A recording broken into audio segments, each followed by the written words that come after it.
Welcome to Seeking the Truv, where we explore how successful companies and business leaders use data to make confident decisions. Hosted by Darshana Shetty, VP of Product at Truv, a one-stop solution for income and employment verification. Hi, everyone. Welcome to Seeking the Truv podcast. I'm your host, Darshana Shetty, VP of Product at Truv. And this is my host, Richard Grieser, VP of Marketing at Truv.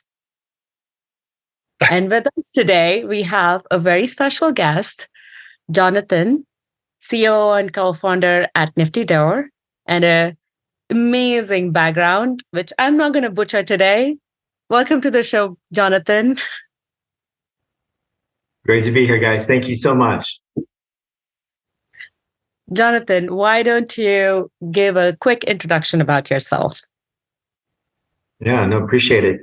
Yeah, it's been a long time, kind of in the technology space, but starting in early 2008 in the REO and real estate foreclosure crisis, was starting to figure out how could I leverage technology, right? And say, how could I use the tech that I see others using to help in the real estate business? And I've been in real estate, got my real estate license when I was 18 years old.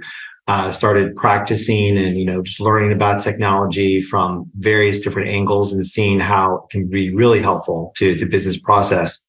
Started doing some work with Fannie Mae and other REO banks and said, okay, let's build tech to be more efficient, to help us process faster, and to make us better than the competitors, and really just optimize the time and the resources that we had.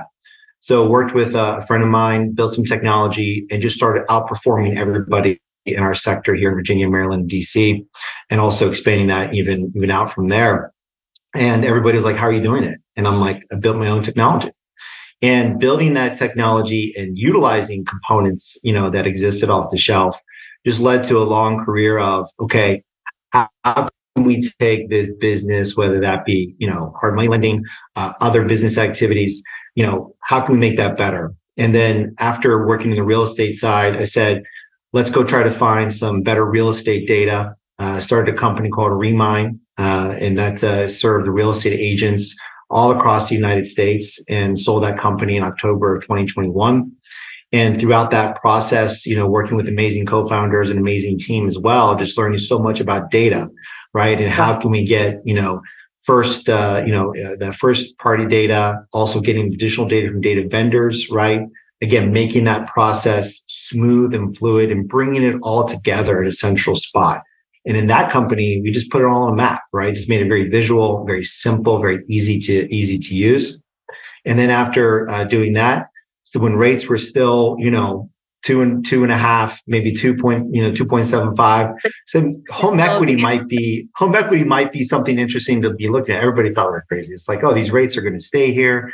Rates are never going to go up. You guys are crazy. But I said, all right, well, there's a lot of equity in the market, trillions of equity in the market, and a refinance, clearing out that whole first lien doesn't always make sense. So I said, all right, what can we use with all these lessons learned, technology, to say how can we build a digital workbench that allows us to get from a borrower who wants home equity to getting them a home equity loan as fast as possible. And that's what led to the creation of NFTYDoor with my co-founder in 2022. And it's been a wonderful world of learning and working with processes and capital markets that don't necessarily blend well to technology, and having to educate them and having to say, all right, guys, let's talk about why you have so much concern about a digital signature, right? And even explaining to them too about kind of some of what we're going to talk today about how, Truv processes this information and how they handle it, and having to explain what to me is such an eye opener and such a better path, and having to say, okay, let's actually educate you on what this is and why everybody should be comfortable with it. So it's been a lot, many years to bring that level of experience and move as fast as we do, but it's been a very educational journey. That's an impressive background, Jonathan. Thank you so much for that. How does it feel for your company to get acquired?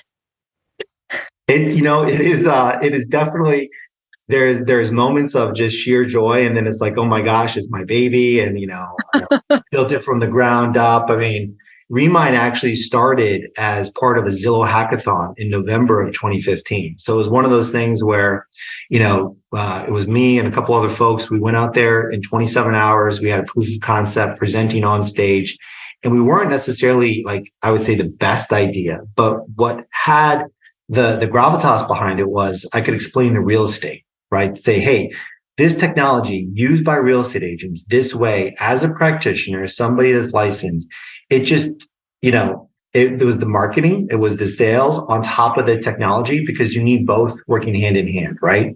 And when you think about, like, with that, so watching a company, right, go from nothing, no corporation docs, no email, no domain, no nothing, to then it's sold, going through the M&A process, added some gray hairs in that time frame. But it's every entrepreneur's dream to be able to sell an organization to somebody that wants to buy that organization, whether you're a small organization, a larger organization. Entrepreneurs are always working to say, okay, let's create something that somebody else sees value in, and they want to take it.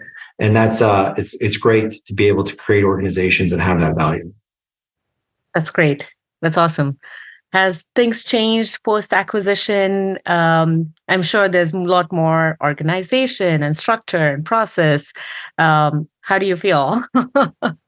What's great about working with the Homebridge team is, I mean, they're just wonderful, right? They have just solid experience and solid relationships and a solid reputation here in the industry, right? And so when Homebridge, started working with us before the acquisition, just as a customer, right? They were realizing the opportunity and just seeing how the technology and how we combine customer service with that technology just really set us above anybody else that they were working with or talking to at the time.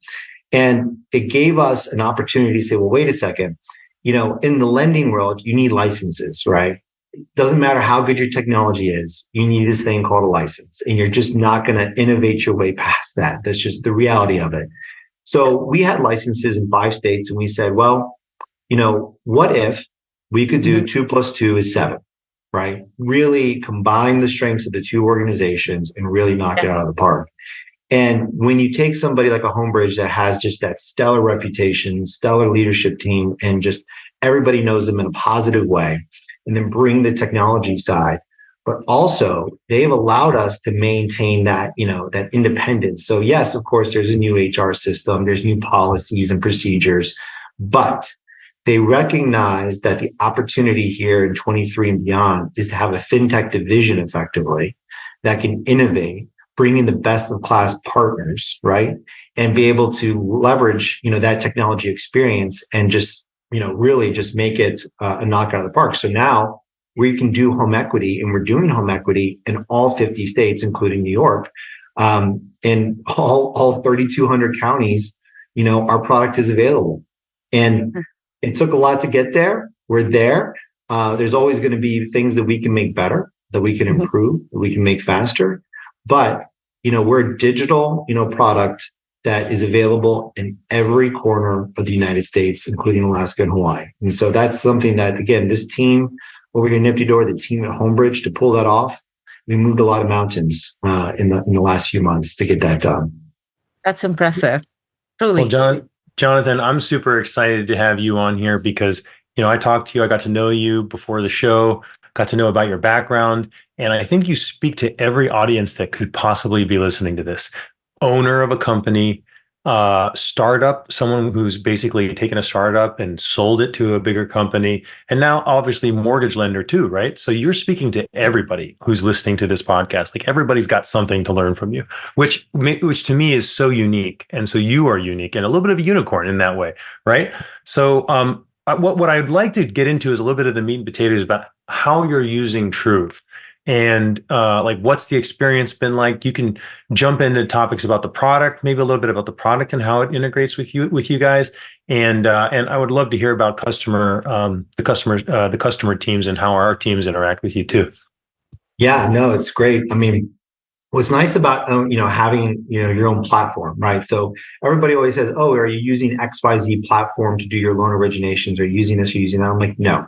It's not that I don't think that anybody has good technology. That's not the case at all. We buy technology, we license technology, we do all this stuff because there's certain things that we're just not going to be good at, right? Like you're just not going to go out and say, "Well, I'm going to build my own maps because I think I'm better than Google," right? Probably not, right? Let's not reinvent the wheel here. Yeah. And so when you think about all of that, that experience, you get to say, okay, well, how can we look at best in class organizations and say our objective here is to get the borrower from that point A, which is that application, to you are approved and you are signing documents in remote online notarization session, and we are just minimizing that time frame, right? So here's where, again, when you look at having that platform, we don't have to say, "Oh, well, they don't have this integration with Truv yet, and we got to wait, 8 months for it to get on the roadmap," or, "Oh, this partner doesn't work with them." We control all that. So the excuse is our excuse with our development team. It's a priority, right? Where do you want to have priority? Where do you want to have a roadmap? Roadmaps should never go past 30 days. I'm sure you guys see a lot of this as well, too. You have to stay dynamic. But that gives us the optionality to say, okay, great. We're having this conversation with Truv. I think we actually started with your insurance product. I don't know if you guys knew that, is that we first did the integration with your insurance product because there was a requirement that we needed to get that insurance pre-close versus a post-close. And I said, well, I always wanted to work with Truv, and I said, let's try them on this insurance product. And it was an amazing experience where we were able to integrate in that insurance and now get down those declaration pages, do our validations. Everything is automated and borrowers love it. I love it. Of course, we have an opportunity. If there is an issue, we can solve it and fix it, but it's just automated, right? And that right there is the full stop. We're not having a team of insurance specialists going in and managing this process. It's an integration, and the majority of it goes through the automation, which is crystal clear in its results for us, which is faster, cheaper, better. Right? Because there's just nobody in the middle to, automatically I added a 0 to your insurance coverage, and then all of a sudden things don't line up. And the third party audit firms say, "Oh, well, you missed it," and we avoid that. Great experience. Then we said, all right, let's talk about income, because in the middle of this, acquisition and growth, all 50 states, 3,200 counties, et cetera, we said, all right, what we needed was a partner on the income verification side that could not only give us the best in class technology, but also give us good customer service and give us optionality on how we implemented that. And that's where, again, from the Truv platform, we can submit an order. If somebody wants to go to internally wants to go to the Truv dashboard and create an order, they can do that. But the primary integration point is our LOS system. So whether you are a broker or a wholesale or a retail, or whatever it is that you're using our platform, that's all completely integrated in. And not only that, but we're also utilizing features like your autocomplete so that before they even get to the step, our folks can say, "Oh, I see that Jonathan works at Homebridge Financial Services. Let me type that in. Oh, here it is right here, Homebridge Financial Services." So now when that borrower gets to the step, it's already preloaded. It's ready to go, right? Of course, they may be wrong and they can click a button and undo it, but it's about, we removed a click. We removed 15 seconds out of the step. We removed, just again, it's about speed. And that is something that I've looked, nobody else offers that. And that was, I've given already feedback about how that's just, wonderful for us, and that autocomplete to be able to bring that income step even earlier in a sense, right? To say, oh, if things are not going to work, let's set expectations, right? Because maybe it's a mom and pop shop. They're using this thing called Excel to run payroll, and they don't pop up in the autocomplete. So let's just set expectations, right? Because our data shows, because we track everything, right?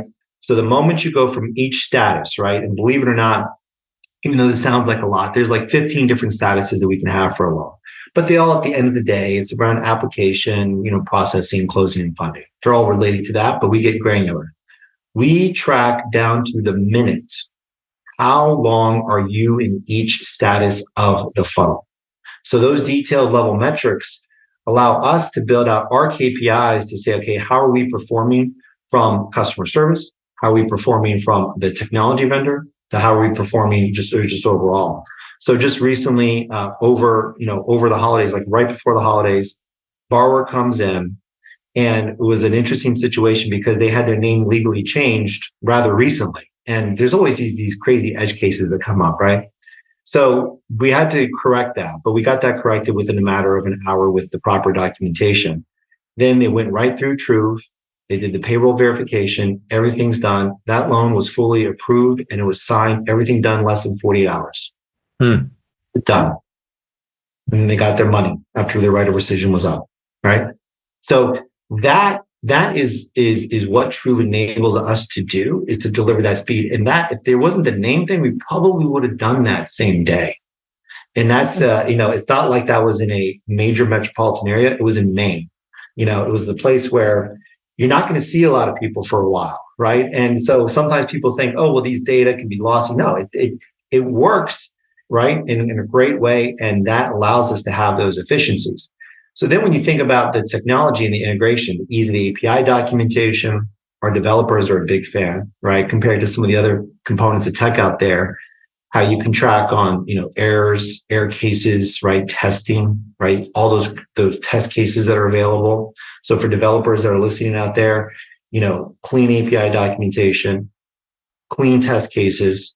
You can run your QA through all of these different situations and understand what you're going to get. And you just don't need to put into production and then wait for something to go wrong. It's all really well documented API, which is just crystal clear. Great for creating specs and things like that. But then at the same time, you can have business look at dashboards and reports, both from the Truv site, or you can even build some like the stuff that we do around like tracking the time and status and like who's using payroll versus a document upload, things like that. But it's quite the complete package. And then you wrap it up with the customer service, right? Because one of the things that we experience, and I know you do this with your customers as well, but the Truv team actually came into our Slack instance, right? So we had Truv in our environment in Slack. So when we were developing this and we said, hey, we have a question about, we're doing X, Y, and Z, but we're getting A, B, C, right? So what do we do wrong? Educate us. And, it's 8:00 on a Friday night and your team is responding, so that right there is, it's such a shared belief of let's just provide great customer service. And that really, we saw that on the insurance side. And that was one of the reasons why we knew going into the employment verification side, we would have success, because the success team was sitting with us digitally in the same room. And it wasn't a matter of, well, we had to go through some support ticket or wait 48 hours for somebody to never respond to us. Things like that just drive me nuts. But this was it was all hands on deck with that support team in our Slack instance to make sure that the development was meeting the goals, the go live, the production, objectives that we had as an organization. So you put all that together and it's the start and has been so far. And I know will continue to be an amazing partnership and relationship for sure. I love it. Jonathan, thank you so much. The team has put a lot of thought and effort into each and everything that you've called out. You know this, right? You've done startups before. You run into challenges and you think hard and deep, and engineering team, product team, support team, implementation team, we all kind of put our heads together to make sure we have a smooth experience for our clients. So it's great to hear what you just mentioned. Thank you so much. And that's the point there too. What you're bringing up is the team, right? I wouldn't be where I'm at without the team, right? When you're talking about your team, I mean, like those API docs, you did not write every single word in those API docs, right? It's just not hot. There's a team, right? There you go. Maybe you did, I don't know. There's a team behind all of this to make this a reality and make it there. And, whether it's, you get to sell an organization or you're building an organization, that team that's going to support you, through thick and thin of how, you're trying to change, an industry or change a mindset or change a process of, hey, no, this thing called digital, like it works, it's doable. Yeah, absolutely. And from our previous conversation, right? You said that you've been following Truth's journey for a long time, right? Back when we were Citadel API, right? We were Yes. we were nobody, a small startup, just starting out. And you decided to partner with Truth, right? It'll be great to kind of, if you walk us through how you made that decision, what was that decision-making process look like? I know you alluded to like making the decision to use insurance product as a first, right? But talk to us more about like, how did that decision come through? What were some of the key components of that decision-making process? Did you look at other vendors in the market? What was important to NFTYDoor? Yeah, no, that's great. It's a great question, and it's a great journey as well too. Yeah, you're 100% correct. Like back in February of 22, I had reached out to the team, and it was Citadel API at the time. Definitely realized that there was a lot of opportunity in that. But at the time in February, right, of 22, I did not go with, Truv or Citadel API at that time. And some of that had to do with as a startup. I think I was talking to the sales guy, Alan, about this, and he was like, "Oh, why not?" And I said, "Well, it's also too as part of as a startup, right? Yeah. It's called you have no money, right? Until you get to a stage where you can raise, or you have investors or angel or seed. Everybody knows the nomenclature out there of how that process goes. So day one, it's all your own personal money. You're proving an idea. You're saying, okay, what can I do, right, to find a minimal viable product to prove the concept, but not incur, millions of dollars in development cost or product debt, right, to get to that stage. And so at that specific time, because it was two people and a dream, there wasn't a budget to say, okay, we're going to sign like this long-term contract and do all these types of things. And so we said, all right, well, we need to find somewhere where we can maybe, just a different type of structure. So this goes back to your question about like looking at the landscape and that decisioning. So we went with, a different organization, and everything that I just mentioned in the last 20 minutes about what makes you successful, they did not do. Right. And I think that's also too a part of just, again, the nature of who we, were / even are today. We as a home equity side, I mean, we're not going to be on the league tables of the number one lender, like a Bank of America or Wells or Rocket or anybody else in the country. But Truv treats us as if we are, right, in terms of that relationship. So what we got from the others was submit a ticket and maybe they'll get back to you in 48 hours. Like, they tried to say, all right, let's maybe try to, make something that wasn't necessarily their core, a product offering in terms of that payroll connected income. But it never, the thought was there, but the execution was almost made it, which is sometimes even worse than not working, because you get this false sense of security that it can work, right? Yeah. But in reality, it doesn't work. I'd rather have it just fail, right, than have an almost made it, a long maybe. Just give me a yes or a no, not the long maybe, right? And so we had the best experience, and we said, all right, well, let's start going back out and let's look at the marketplace and see what other folks are doing. How is this advanced? Who are the players? Who's knocking out of the park? And that's where, again, on the Truv side, seeing again the successes, and at the same time, not that I'm the person coding everything, but at the same time, I can go and I can look at that API documentation. I can see the investment in the product. I can see the changes in the product, and I can see that it's what we needed as a organization. I saw the answers there in front of me. Test cases, autocomplete API, like just everything, just being able to be laid out in a way that made sense. And we said, all right, well, it's time to move it. And from a signature, let's see, what was it? I think we signed, we were live in production. I want to say maybe 2 or 3 weeks. We moved it. We moved it fast. And then we went in Prague, we ripped out the other provider, and we said, it's here. This is going to be my ringtone. 2 or 3 weeks. Yeah. Yeah, that's incredible. Like I said, it's amazing team. You're not going to get that done without a good team. You guys know all about great teams and good teams. That's couldn't do without everybody here, working towards that goal. 100% takes two to tango on that end. So I would say I have a question for you. When you started with us, it was I remember talking to you. It was February 11th, 2022. You had no volume at that time, and I think that gives some context to folks. At least that's what I remember you telling me. Right? Is that? No, yeah. So you had no volume in February 11th, 2022. Why don't you tell us a little bit about where you've come in terms of where you're at right now with volume and kind of your aspirations? Like, where are you taking this? Like, what are your goals look like in the next couple months, year, 3 years, 5 years, that kind of thing? Yeah. Well, like I said, even trying to plan a product roadmap more than 30 days, you got to be cautious because guess what? Life will just show you like, oh no, you have that plan. Well, I have a different plan, and then things come up and change. And so you're right, 100%. In February 2022, I think the LLC, the paperwork had just been filed maybe, 3 weeks before, right?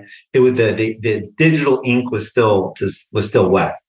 And so, we went and applied for licenses starting in about March and April of 22 with all the various, local states that we were going to go into, the 5 states that we launched with. And we had this idea that, okay, could we use these 5 states as a launch pad to others across the country. And there's no innovation in regulation in the sense of you're not going to innovate to bypass regulation. And that's something that we knew. You had to have the licenses. You had to follow the process. You had to go through the checklist. So fast forward to where, we are today here now, December 1st. It's crazy how, time flies. 2023 has just been a whirlwind of a year. Yeah. We are now lending in all 50 states and now in all 3,200 counties. And so for us, where we see, 2024 is being able to achieve something where we're looking at, 2,000 to 3,000 originations on a monthly basis. That is where we are growing our business to. And that's from like a unit count. And when you think about that, to be able to get everything through the funnel, we're talking about applications double that, right? And so again, when we talk about partner structuring team, et cetera, that's where automation was critical for us because yes, there are going to be edge cases of self-employment or just, things that might be a little esoteric that we have to solve for. But the majority can go through that, that automation flow. So going in the crystal ball beyond 2024, we're going to be cautious on that one because really just core focus on for us to see that origination volume get to that 2,000 or 3,000 unit count per month, and that's our North Star, right? So everything we do from a product standpoint, right? Minimizing that time frame, cleaner experience. Do we need to make little tweaks here that make gives a borrower the better side of what they want to see? As a broker, et cetera, how can we leverage our technology to not just do originations for us, but to provide originations in like a white label type solution, right? Because there's a lot of capacity that we have and we've built an integrated solution that goes from application to full underwriting to capital markets that meet Wall Street requirements across multiple banking institutions and securitization grade originations, all in our tech platform. That provides value to people beyond just what we do. So it's not just like we have a component, right? It's the entire 13-course meal that you may need in a total origination from that app to all the way to that capital markets, right? Or recordation, selling a loan, et cetera. So let me just really quickly put this into perspective for anybody that wasn't 100% paying attention. February 2022, zero volume, projecting 3,000 units a month in 2024. That's 36,000 a year annually. That's putting you into really big dog category in less than 2 years. It's incredible to even think about that, right? To put it in perspective, anybody who's listening right now, you're talking about going from nothing to one of the biggest players on that in the market. So for me, when I hear this kind of thing, it's just a Cinderella story that that we really should be helping you scream from the mountaintops, right? Especially for folks that are at big companies who maybe are like, oh, this is a smaller company who I shouldn't, but you really looked at what Truv is doing more granularly than I think a big company would look at it, because these decisions make or break your company. You don't have the money to waste. Right. So that's the takeaway I would say to anybody listening is like, Jonathan and his team scrutinized all of the different options out there for verifications out there in the market. Right. And he looked for the best value and performance. That's correct. And that's, we don't have time to go back and redo it. Like, I think that's to encapsulate what you just said. It's, yes, it is. We're only looking forward. We built it. We need it to work. We will love product improvements. We know there's a roadmap. We know there's things that are just going to be even better tomorrow, but we're not going to go back and redo the basics, right? Because we don't have time to, because we need to be focusing on, okay, at the next tier of 1,000, a month, right? What may break it that? What may break it 2,000, right? And we've already seen a little bit as we continue to grow, like, okay, well, what we thought works well, right? And maybe, 100 a day or whatever number you want to kind of put in there, you can see where you have to kind of find that next efficiency. And so our volume, again, by moving to that 50 state licensing, every day our volume is increasing. And then back to, that question about selling a company, it not only do you get to have been there, to your point, Richard, about zero volume, but now you're here where I'm looking at a dashboard, and like we have Slack channels that, just as many companies do, you have alerts, right? Like, hey, there's a case file or this person or something happened, right? So we have this Slack channel where we get these applications in. I'm at a stage now where I've muted that channel, right? Because it's so much noise. It's a positive noise. Don't get me wrong. But like in the day of what to do, that went from like, oh my gosh, there's something going on in there, to I'm focused on other things right now. And that's great that there's, looking at league tables, and, we have, daily counters and stuff. And I just watch those on my phone and whatnot, and knowing what that was back in February to what that is today. Again, that's a great feeling to be able to have, that in your business. Good problems to have, like I say it. Yeah, I feel like we're the only company like in the mortgage. We're hiring, we're hiring people. We're growing the team. We're investing. It's where I think people are in the mortgage industry, right? Again, I have not been a lifelong veteran in the mortgage industry, but what's again part of the benefit of being with Homebridge is that they come from the mortgage industry where that experience, right? So we get to leverage both those learned lessons and then that innovation side of like, hey, we're going to push to do this. We're going to push to do this. We're going to get this done. And then basically getting that done, right? That allows us to really just perform. And so with all that experience from them, they help us build that roadmap. Because Richard, to your point of like, hey, how are you're going to do this, or how are you doing it, and how do you solve this or solve that? It's taking, again, from a team that knows, where they have been as one of, I think, the top 25 just on the first mortgage residential side in the country, to now having that home equity and saying, okay, we know how to do this. Now the tech is enabling, right? Yeah. So awesome. Let's talk about performance a little bit. What are you seeing? Are you happy with what you're seeing? Talk to us. Tell us what you see. Tell us where can we improve? What can be done? I want to have a transparent, open conversation. I've never asked you that before. I'm doing it on a podcast and keeping my fingers crossed. No, of course. No, it's all good. I think it's we're learning so much about human behavior. That's actually what I think this job is turned into.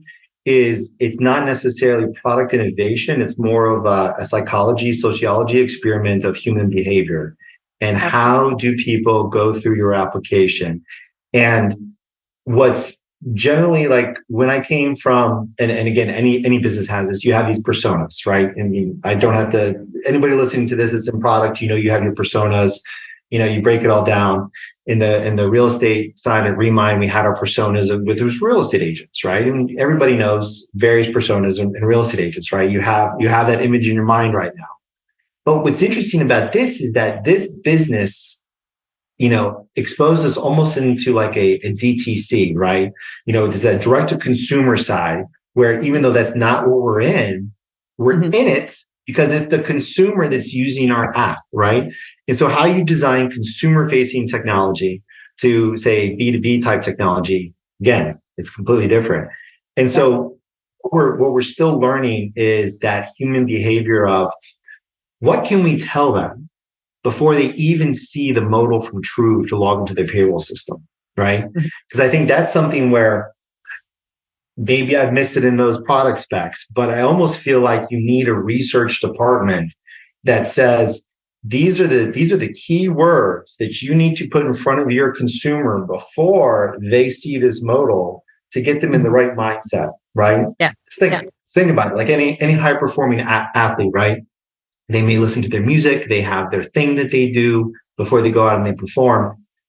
Humans are very much all the same way. So if we can get them in the mindset of, hey, you're about to see something that says, log into your payroll system, right? Where you may have really, sensitive information, et cetera, all your payroll history, the status of your job, right? All these things. But you may not know NFTYDoor, Homebridge, but give us all that information, right? So if you containerize it and what I just said, it's like, that sounds a little, suspect, right? But what we've been trying to do is say, okay, what can we say to the user before they see this screen? All right, you are in a financial process. You already know that, right? Yeah. You already know that traditionally, in a mortgage process, you're going to show up with a stack full of papers, here's your W-2s and your pay stubs and all this paperwork. And so trying to educate and set that mindset to do it in less than 10 seconds and go. And so I think we're still figuring that part out because we've heard feedback from people, and this isn't necessarily directed at Truv, but it's like, I don't know what this is, and I don't feel comfortable doing this. We have to tell them, it's like, well, we're not a drive-through restaurant, right? You can't just show up and at our office and let's go get a conference room and let's go sit down and let's break out the yellow pad and take your information. We are a remote company. We are a digital company. And for you to get a home equity loan, you need to go down this path. And so, I think from us, it's being able to work better with you to say, okay, what are the key things that we can say to consumer? What are you seeing? Like, what are some of the shared best practices from your other customers that say, hey, we changed this word to this and we saw a 5% take up, improvement, right? Again, making it up. Don't know if that's a reality of something that can be done. Because I think the technology is working because you've spent so much time on that. And now it's the human quotient, right? To be able to say, okay, where are we going to get that extra step from? And again, we still need to explore more of your product offerings from like other income related, transactional, and tax. But the insurance is working really well for us. The income now as well too. But for us, it's what can we learn together to help with that consumer mentality, get them more at ease before they go right into this step. Yeah. And I think just to add to that, we do see like with Truv's integration, right? You see about 60% conversion for the income product and about 58 for the insurance product for the last 30, 40 days. I think there's still room to improve, right? Our goal is to get that to closer to 90, 99. I don't know. We'll try our best. And that's where I always welcome this feedback. So thank you so much, Jonathan, for sharing transparently everything that we can do better. We really, really appreciate that. Of course. Well, hey, Jonathan, I want to just say, bring this into a nice bow tie here.